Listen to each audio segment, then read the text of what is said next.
What is up, everybody? Happy Schlocksgiving. I am Darby Ellis Lewis Wilson, and this is my good buddy Chris Anonymous. What is going on, Chris? How have you been, man? Good, man. It's hard to believe it's already another Monday and another episode. That's Yeah, I've been crazy. good. How many of Goes these by have we quick. put out so far? Is this Put like out or are done? well, Um, yeah, that's actually a very interesting question because this might technically be the very first one we put out that we premiere on YouTube. Yeah, Will be the first one we premiere on YouTube. So this is actually a very, very special episode of Schlock. right. So all those people like deep diving backwards retrospectively because you realize that you need to catch up. Right. You're Yeah. welcome. So I think now that means that these, if you're looking at them on YouTube, they actually won't be in order because I believe as this one comes out, there's only one up prior. That's Peter And that's Jackson's not- Bad yeah. Taste. And that's not last week. So that was like a month That's not- ago or 6 weeks ago. Correct. Yeah. So it's going to go Bad Taste and then Pumpkinhead and then I think like Something Killer else. Mermaid and then Yeah. something else. Yeah. So we're going to So, be all out yeah. of order for a little bit. It's probably always going to be, well, it's hard to say. But the game is you get to piece them together because at the end of every show, we tell you what we're going to watch the next week. So if you really Right. want to watch them sequentially, it's possible. You just got to work at it. Yeah. It's like they're prequels essentially, right? They came out after Yeah. the original, but we planned ahead because we're geniuses and we actually recorded them before. So anyway, Yeah. Speaking of geniuses, our movie this week you picked specifically because of Thanksgiving, right? Yeah. Like you saw that and you're like, this is a good Thanksgiving movie. You eat pumpkin pie on Thanksgiving, and the word pumpkin is in the title of this movie. Oh, see, I get it. Well, this movie, Pumpkinhead, is a very interesting movie.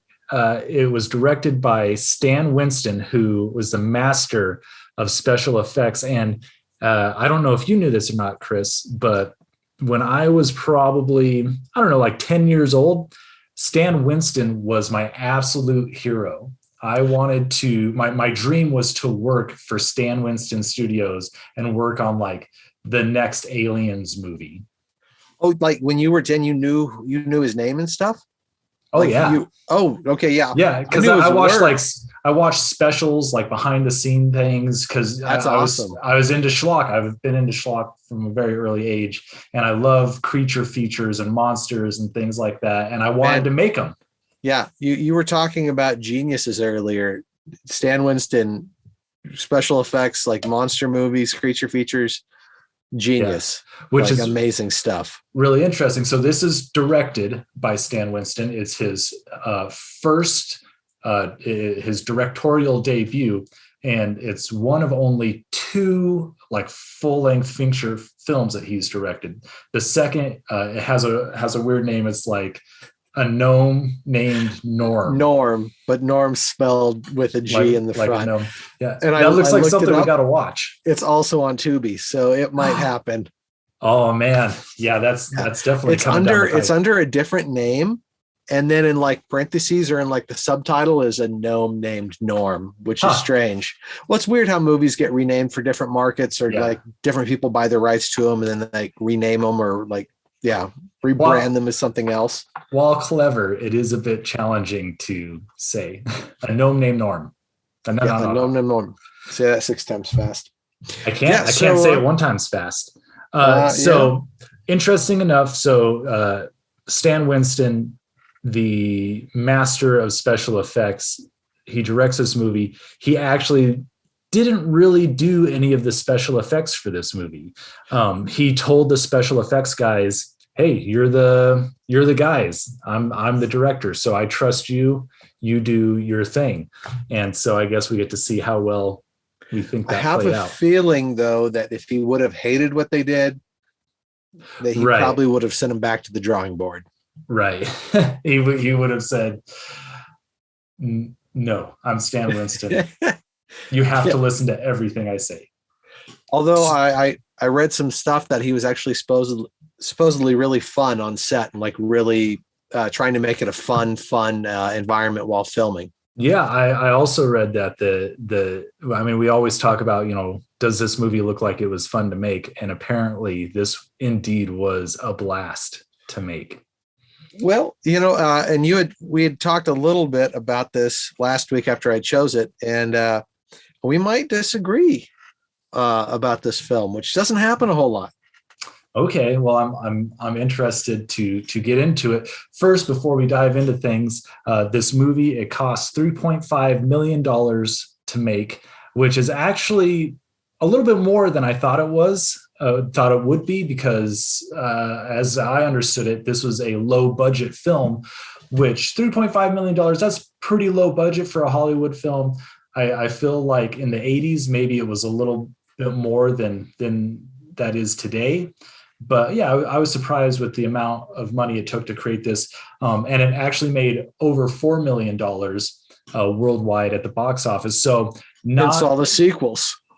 Well, so it's not like a roaring success, but it makes its money back and a little more. And I think there's like 3 more sequels. I think there's like a Pumpkinhead 4 that came out in the teens or something like that. So the good, the bad, and the schlock. Before we jump into that, I want to read the synopsis of this movie real quick. Okay. From Tubi. I have it pulled up here on my phone, just because I think this is really great. A father invokes the demon Pumpkinhead to avenge his son's death at the hands of big city bikers in this horror classic filled with the essence of evil.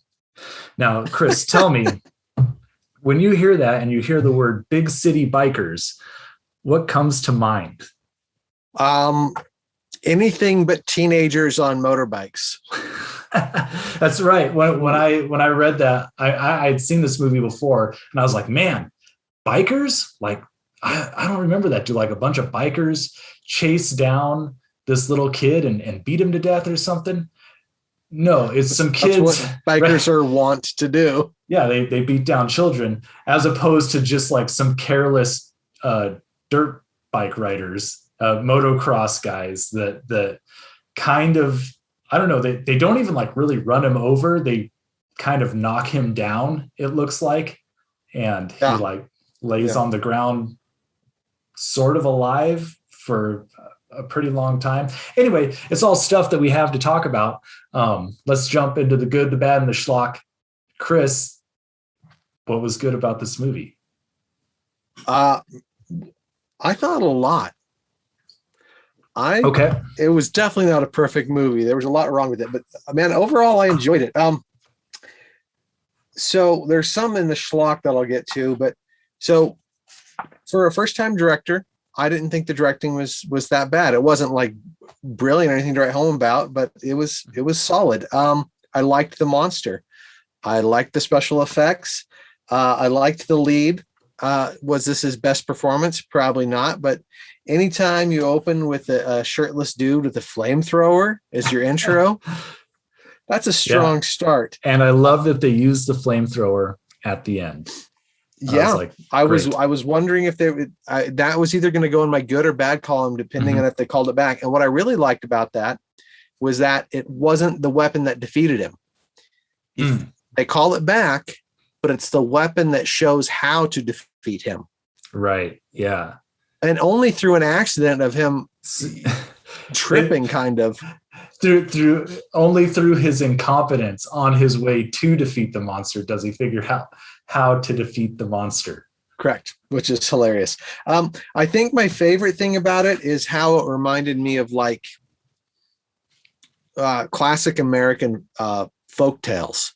Like it felt like it was like an updated version of like a Washington Irving tale or something like that. It was like this like very backwoodsy folklore, Americana.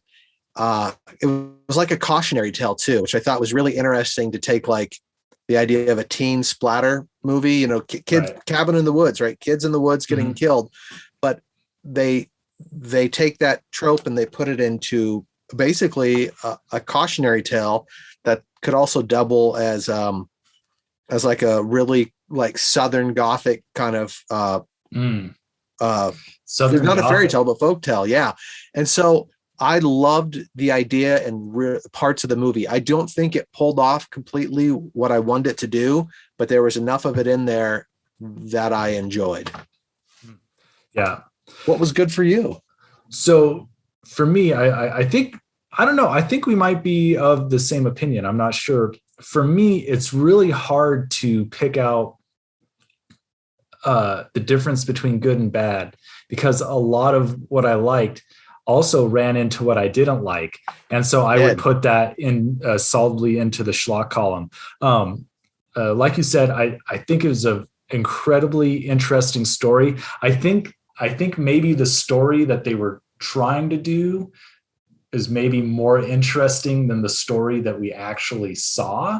100% agree. From what I understand, I think like once we get into like Pumpkinhead 2, I think more of that lore, as I understand it, is pulled out a little bit more. Like Pumpkinhead is like the son of the witch or something like that. I don't know. I haven't seen it yet. But I think there's cooler stuff in there than what we actually see. But like, it's so weird because we are seeing it at the same time. So like, for instance, you mentioned kind of the community of people, and I thought this was a really interesting community. I was very like, who are these people? Where does this story take place? See, and I think that's the problem, is they should have doubled down on the setting and immersing us in that, because at first I thought it was just some country place, like, okay, it's just a farmer somewhere. Yeah. And then when you have the kind of Appalachian hillbilly kind of, I'm like, right? these people are so dirty. I was like trying to figure out like, I was trying to find like a one good picture that showed how dirty they were.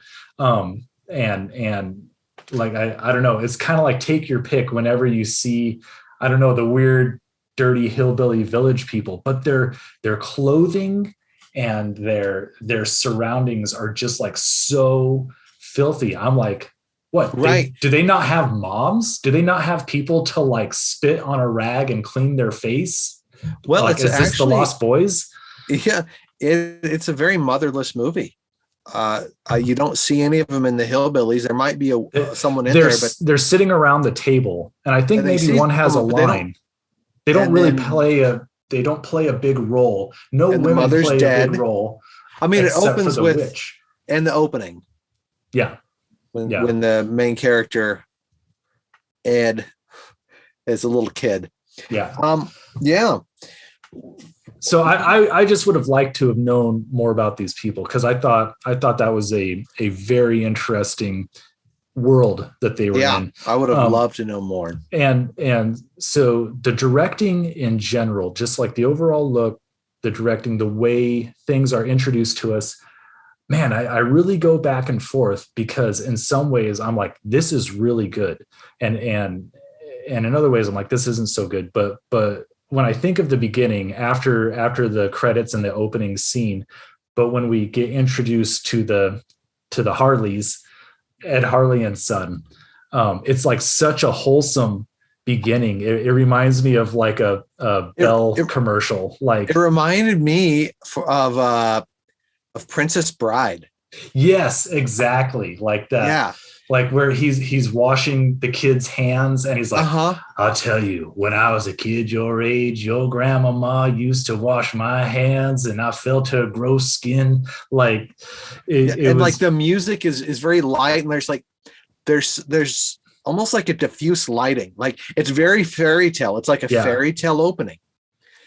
And sorry. Yeah. No, go ahead. I was just like so surprised by this intro.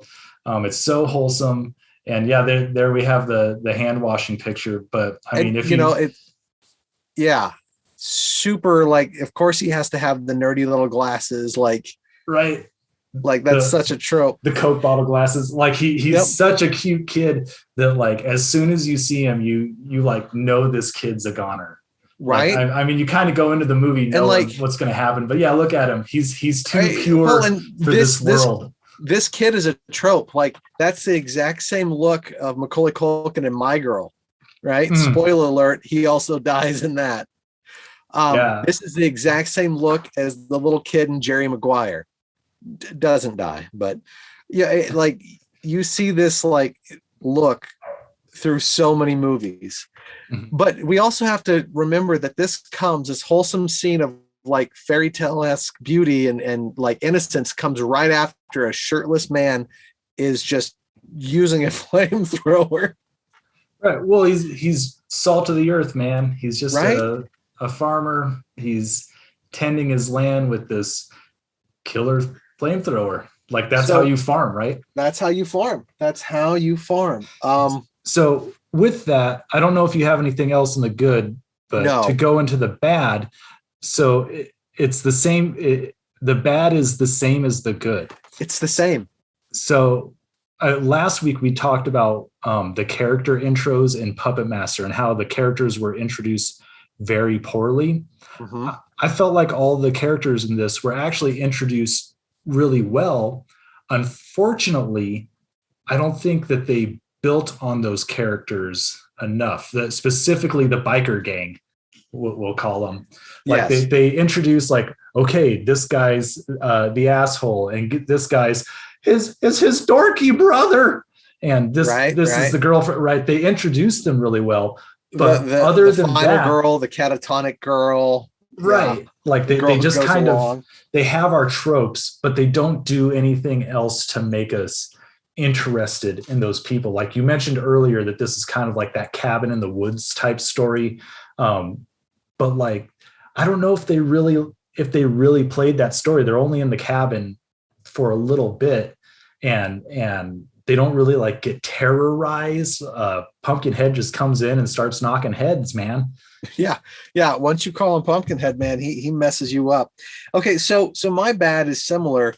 And again, I like the introductions. Broad strokes is my problem. Now, broad strokes is also the thing I like about it. In the beginning, like we talked about how it was kind of very fairy tale-esque, right? Mm-hmm. And that gives you a certain leeway of like, okay, you don't need to describe, it's a princess. Got it. Right. It's a knight. Got it. Right. And so I think that's what they were going for, is these broad strokes of like, this is the archetype. This is the trope. This is what it is. But the problem is that it just didn't do that enough. And so you have these weird tonal shifts of just like characters that feel underdeveloped. Right. Yeah. So to kind of go along with that, I think we have a picture of it. The death glare. This is where the movie kind of went off the rails for me, because we have that broad stroke. So this scene right after Ed Harley like picks up his boy, he's taking him back to the house, and the dorky kid is like, well, can we help? And he turns around and he gives him this death glare. And the kid later says, like, he looked at me like he wanted to kill me. Right. This shot right here, I think, is like kind of the crux of the movie. And that's a real problem, because prior to this moment, Ed Harley doesn't really have any interactions with the biker gang. They go in and they're like, hey, do you sell beer? And he's like, no, we don't have beer.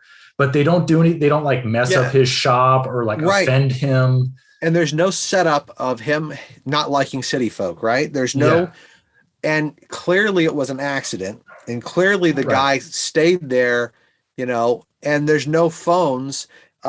Right. So they could have left, like we as the audience, we know that like the guy is running away to avoid responsibility, the asshole guy. But all the others, as far as we know, let me back up. As far as Ed Harley knows, they could be gone trying to get help, right? Right. Get the police or an ambulance or whatever. Again, that broad paintbrush. Why didn't Ed Harley go to a hospital? He's a anti-government sovereign citizen of some kind. You got to establish that, though. Maybe. I mean, that was such a like, wait a minute, what? He just takes him home to let him finish dying? Like, and it was a tragic accident that just felt super like, well, we need something to happen here.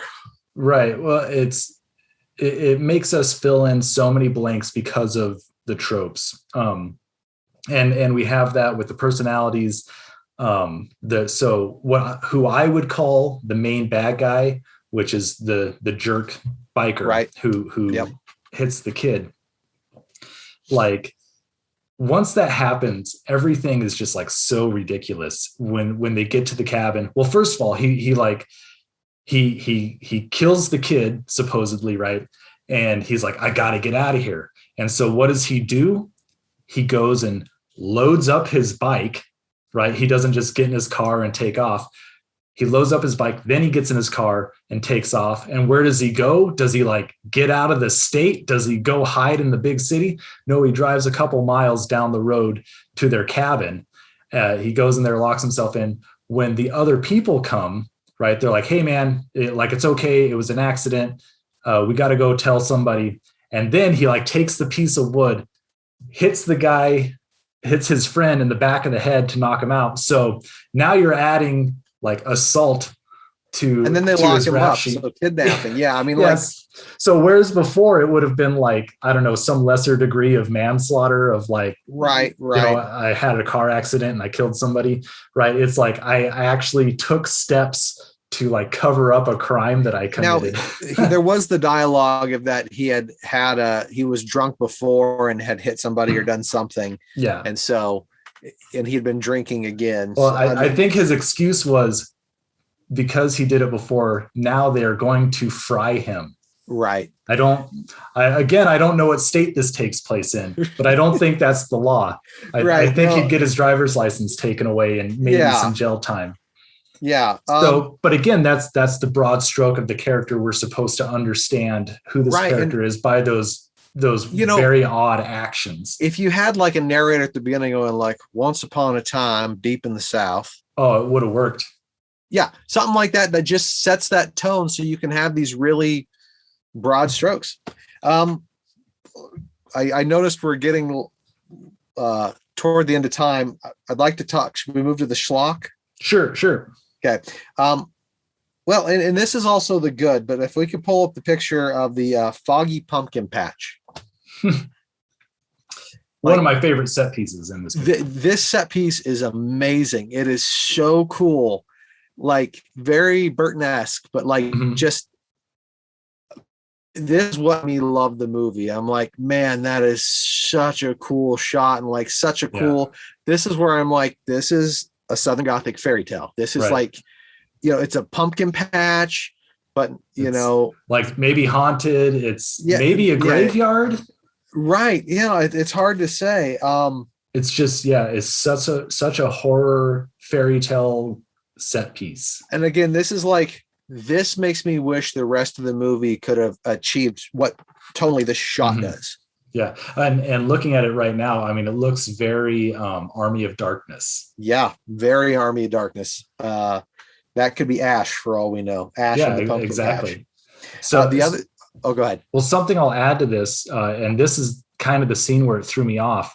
I had a really hard time telling when this took place, like not time period, but like time of day, because here it's like very clearly night, but then it goes back to like it's early afternoon and then evening and then middle of the night and then morning.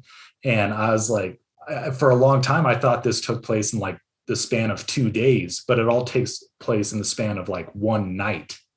Yeah, this is just that deep in the forest and it's foggy. And it's a hollow. It's a hollow, yeah. Hollow. The other what I loved, and this is so schlock, is that they say it's inspired by a poem. Right. Like, yeah. I think amazing. We hear it with the kids. I think the kids are saying it when they're like telling that kid Pumpkinhead's going to come get him, but like you can't really distinguish it very, very much. Very much. Also, the witch. I think when we see her and she's a great character. Great character, and I just love like her whole lair. There's an owl, there's spiders. It's so fairy tale, right? It's so like, and you see like she's on this bog and it's all bubbly and foggy, and there's this rickety bridge going there, and like it almost feels like this set piece right in the middle of the movie. Yeah, that was a awesome space to be in.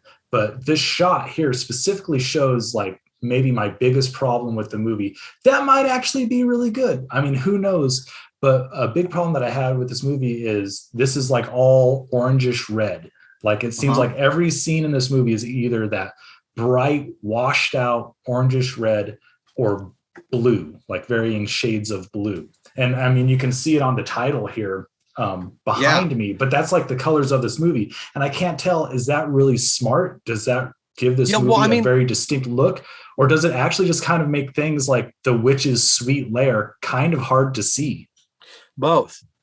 I think again, the things that make this movie good also make it bad. Like the whole pumpkin vision, like where it goes into that weird kind of slow-mo jittering, like washed out orange. Is that what that is? I think so, because it always happens when Pumpkinhead's about to kill, and it happens to Ed Harley. And, okay, I know what you're talking about. Yeah, and